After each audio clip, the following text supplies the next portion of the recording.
He held me in bed but held her in his heart. One day, I found a playlist titled Our Songs. Excited, I played it, but I didn't recognize a single song. Then I saw the name attached to it, and my heart shattered. I'm 38. I live in Kansas City. I work in home renovation. I don't live a flashy life. I don't have wild stories. But this one still doesn't feel real. Even now. I was with my girlfriend Marissa for almost 5 years. We met at a bar in Westport. She was loud, funny, always moving her hands when she talked. I was quiet, more laid back. Somehow we worked. She made everything feel lighter. She was a freelance photographer, and always taking pictures of random things, shadows on walls, empty swings, old neon signs. I didn't always get it, but she had a passion for life I admired. We built a life together. Nothing extravagant. Just normal stuff. Friday night takeout. Sunday grocery runs. Afternoon naps. She left her camera gear everywhere. I'd leave tools all over the dining table. We got used to each other's chaos. We had a routine. We weren't the couple always posting online or taking vacations every other month. But we were stable. Or I thought we were. Looking back, I can't believe how blind I was. One night I got home from work early. I was working a kitchen remodel out in Overland Park. The job wrapped up faster than expected. I was tired but in a good mood. It had been a long week, and I missed her. Thought I'd surprise her with dinner. I picked up wine, fresh pasta, shrimp, and pesto. Her favorite. I walked into the apartment. It was quiet. Her stuff was there, jacket on the hook, camera bag by the door. But she wasn't. I figured she was out on a shoot or getting groceries. Her laptop was open on the couch. The screen was on, and Spotify was running. The title of the playlist caught my eye. Our Songs, Red Heart. I smiled. It felt sweet. Intimate. We had a few songs that were ours. Take It Easy, by the Eagles. Harvest Moon, by Neil Young. Some James Taylor. Simple, old stuff. The kind of music you play on a porch swing. So I clicked it. The first song started. And I froze. It was something slow, and kind of sad. I didn't know the artist. I didn't know the song. I thought maybe it was a new one she liked. I skipped to the next. Then the next. Then another. I didn't recognize any of them. None. Not a single one. But the playlist was titled Our Songs. I scrolled through all the tracks. They were romantic. Moody. Intentionally chosen. Not random. Bon Iver. Phoebe Bridgers. Iron and Wine. Mitski. The kind of music she never played around me. Once, I tried putting on a Bon Iver album while we cooked. She said it made her feel sleepy. Too slow. Too sad. But these were her favorites. Then I saw the playlist description. For rainy nights in Boston with you. I stared at it. We'd never been to Boston. Then I noticed the creator's name at the bottom. Marissa and Jay. I sat there. Just staring at the screen. Trying to make sense of it. I clicked the profile link to the playlist. It was private. But the username said at J Stillman Photo. I opened Instagram. Looked him up. His account popped up instantly. Jeremy Stillman. Photographer. Boston-based. Black and white portraits. Candid street photography. Very artistic. His entire feed was full of moody, artsy photos. Cigarette smoke. Old buildings. Rain on windows. And Marissa had liked every single one. Not just liked. She commented. Flirty, familiar comments. This one takes me back, Black Heart, God I miss this mood. Still my favorite. I scrolled for what felt like hours. No photos of her. But in his tagged photos, there was one. It was a picture of a woman standing with her back to the camera in a red dress. Long hair blowing sideways. Arms stretched out like wings. The caption just said, Nothing compares. She'd commented under it with a heart. I slammed the laptop shut. My hands were sweating. My throat felt tight. I paced around the kitchen. Tried to calm down. Tried to tell myself I was overreacting. Then I heard the front door. She walked in, smiling. Hey babe. Oh my God, it smells amazing, what's going on? I didn't say anything. I opened the laptop again. Clicked play on the playlist. She froze. Her face went pale instantly. She looked like a kid caught sneaking out. Do you know these songs? I asked. She didn't answer. So I asked again, louder. Do you know these songs? She whispered. Mark, who the hell is Jay? She stepped forward, trying to reach for the laptop. I pulled it away. Boston? Rainy nights in Boston? What the F***K does that mean? She didn't speak. Just stood there with her hands over her mouth. I asked her straight up. Are you cheating on me? She finally said something. It's not what you think. It always starts like that. She told me she met him at a workshop in Boston a couple years ago. One of those photography conferences. He was a guest speaker. They had coffee. Talked art. Stayed in touch. Kept messaging. At first, it was casual. Then deeper. She said she never slept with him. That it was emotional. Just emotional.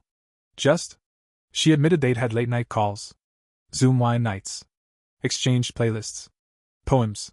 She said he understood her. That he saw her in ways she didn't feel seen. I asked her, do you love him? She didn't answer. That was my answer.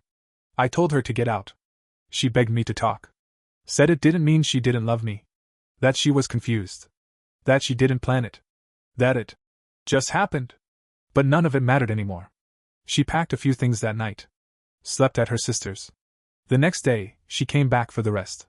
We barely spoke. She cried. I didn't. I was too tired. Too numb. The silence hurt more than yelling ever could. Now it's just me. The apartment is quiet all the time. I still find hair ties in drawers.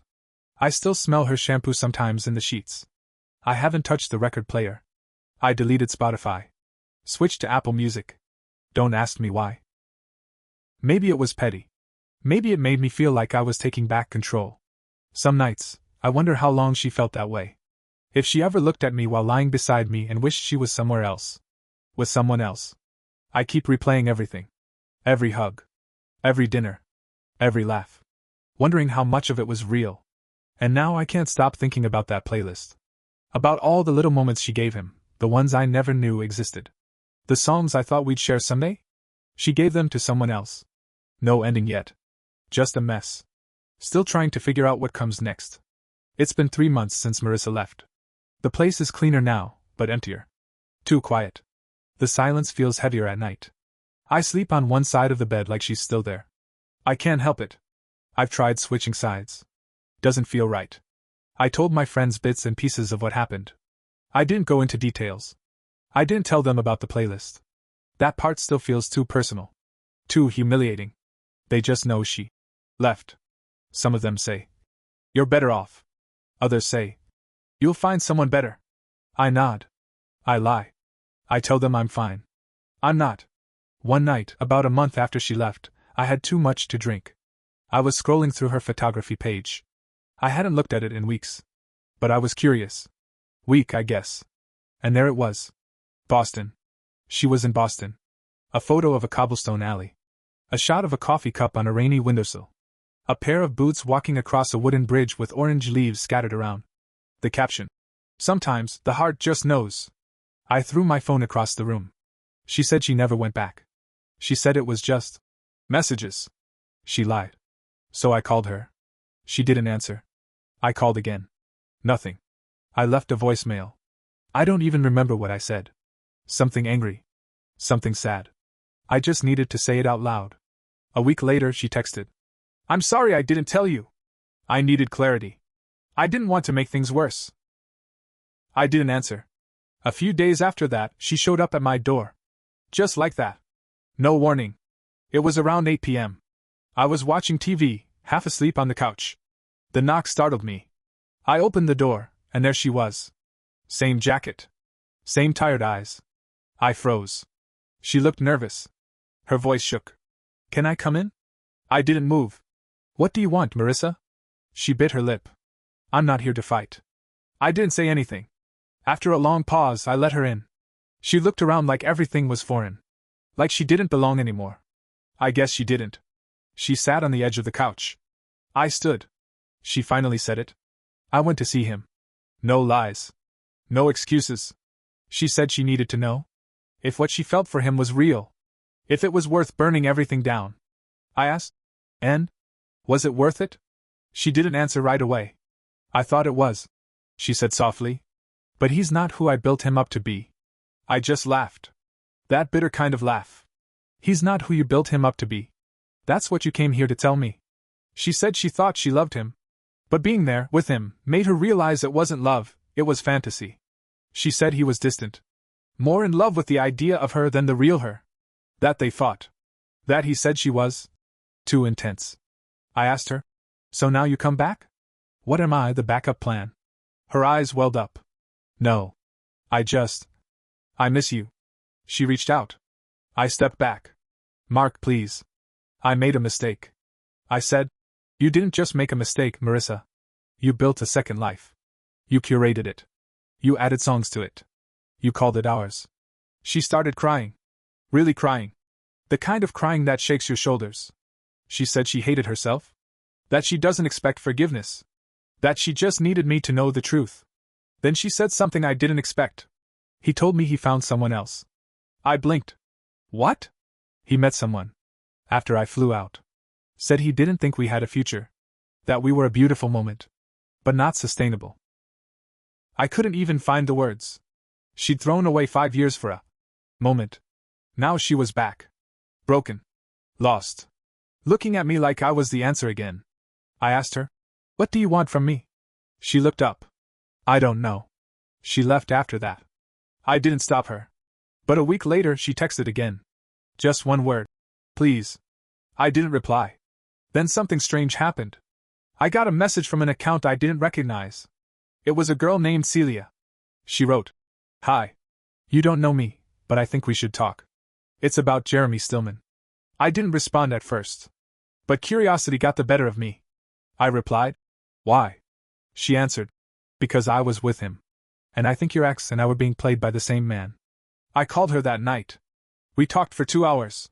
Turns out, Jeremy had a whole rotation of women. He'd meet them at photography retreats, workshops, online forums. Feed them the same lines. Make playlists. Talk about feelings. Romance them from a distance. Keep everything vague and poetic. Celia said she met him a year ago. She fell for him hard. He told her he wasn't seeing anyone else. But when he slipped up and left his iPad unlocked, she found dozens of messages to other women, including Marissa. He sent them the same photos. The same songs. The same compliments. Marissa wasn't special. None of them were. He was collecting them. One playlist at a time. I felt sick. This wasn't just cheating. It was manipulation. Emotional theft. Celia said she was reaching out because she needed closure too. And because she thought I deserved the truth. She said, "I'm not trying to stir drama. I just know what it feels like to question your own reality." I thanked her. I haven't heard from her since. Now, everything is more confusing. I don't know if Marissa really loved me. I don't know if she ever stopped. But I know this, she gave her heart to someone who didn't deserve it. And in doing that, she destroyed the person who did. I still haven't answered her last message. And she hasn't sent another one since. I have no idea what I'm supposed to feel anymore. Anger? Sadness? Relief? Every time I try to move on, the past shows up again. I thought this story was over. But I think something else is coming. I can feel it. And I don't know if I'm ready. About 2 weeks after I talked to Celia, I started sleeping better. Not great, but enough to get through the nights without pacing the floor. I hadn't heard from Marissa again. Until I did. I was at Home Depot on a Sunday, grabbing wood stain for a new project. My phone buzzed with a text. Unknown number. "Hey. This is her sister. I need to tell you something. Can you call me?" I stared at it for a while. My heart dropped into my stomach. I hadn't talked to her sister in almost a year, even when things were good between us. I called. She picked up immediately. "Mark," she said. Her voice was tense. "I didn't want to be the one to reach out. But I don't think she's gonna tell you. And I think you deserve to know." I leaned against the side of the paint aisle. "She's pregnant." I didn't say anything. She repeated it. "She's pregnant, Mark." The room spun a little. I literally had to crouch down right there, between rows of brushes and caulk guns. I whispered, "Is it mine?" There was a pause. "I don't know." "She doesn't know either." I thought I was gonna throw up. She said Marissa had been spiraling since Boston. She barely left her apartment. She wasn't eating much. She wasn't working. The only thing she was doing was writing in this notebook she carried everywhere, and crying herself to sleep. And apparently, she was 9 weeks along. I got off the phone. Drove straight home. Didn't even finish my shopping. I paced my kitchen for hours. 9 weeks. That put the timeline dangerously close to our last night together. But also, it lined up with her Boston trip. It could go either way. I didn't know what to think.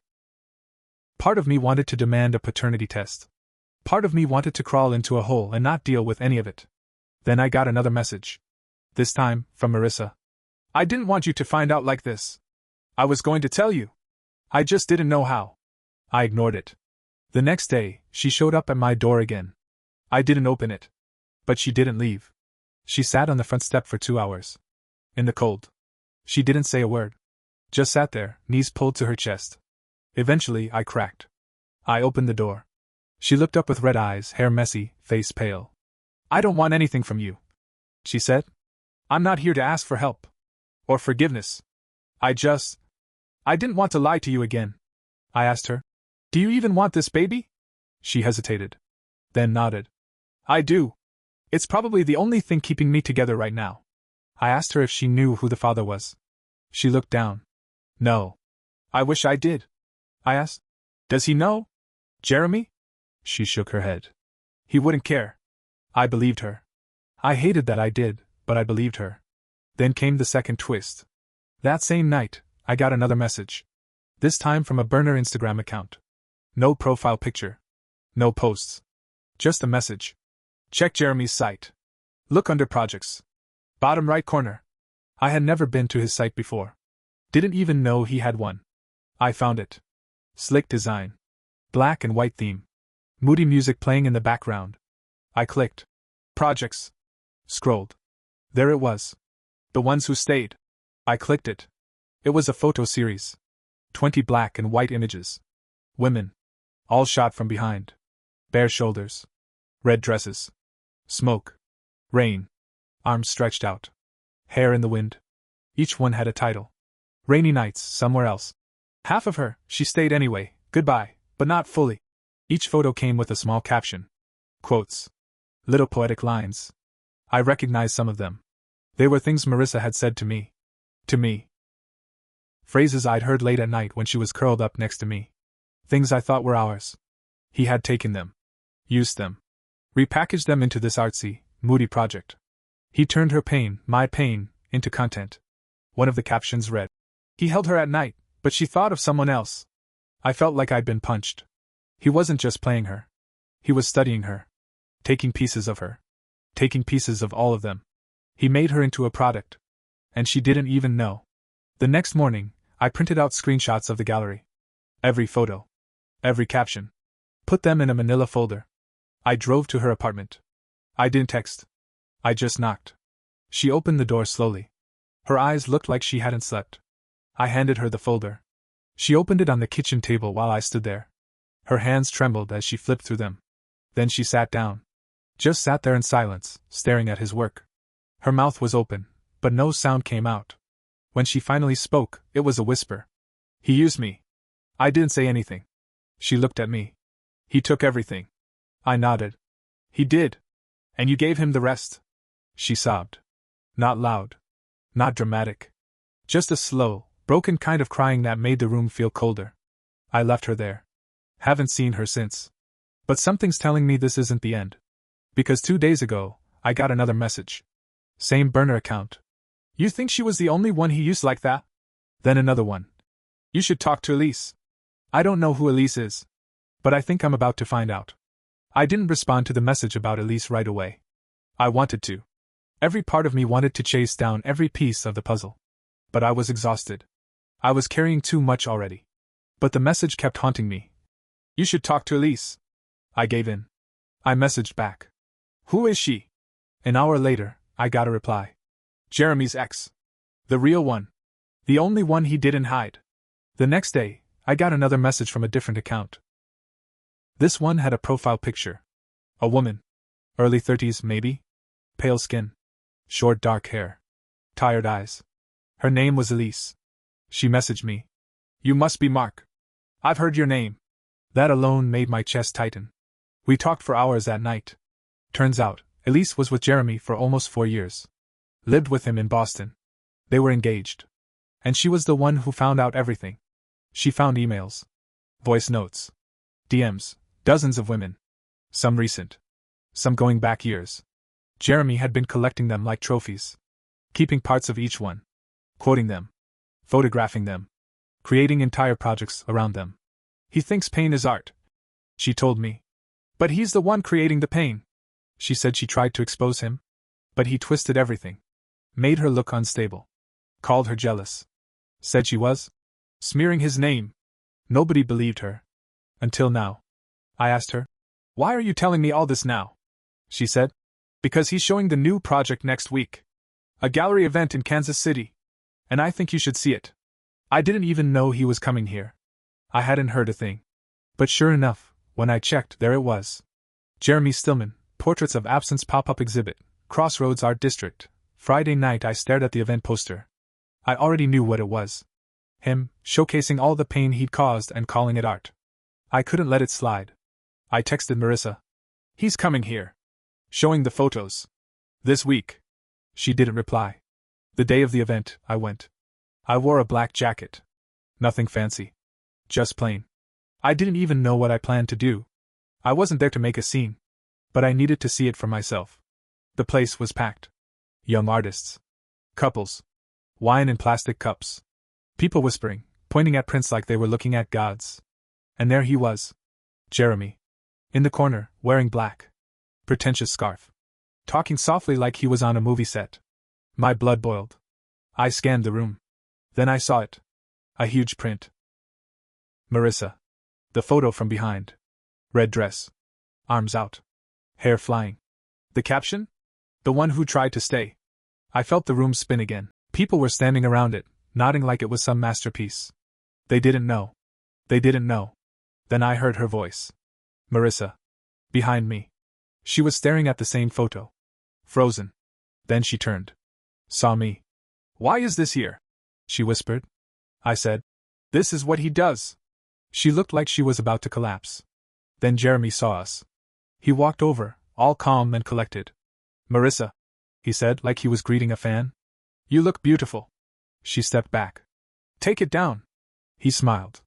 "It's already part of the series. It's about memory, not ownership." That's when I lost it. I stepped forward. "You used her." He tilted his head. "I photographed her." I raised my voice. "No, you used her.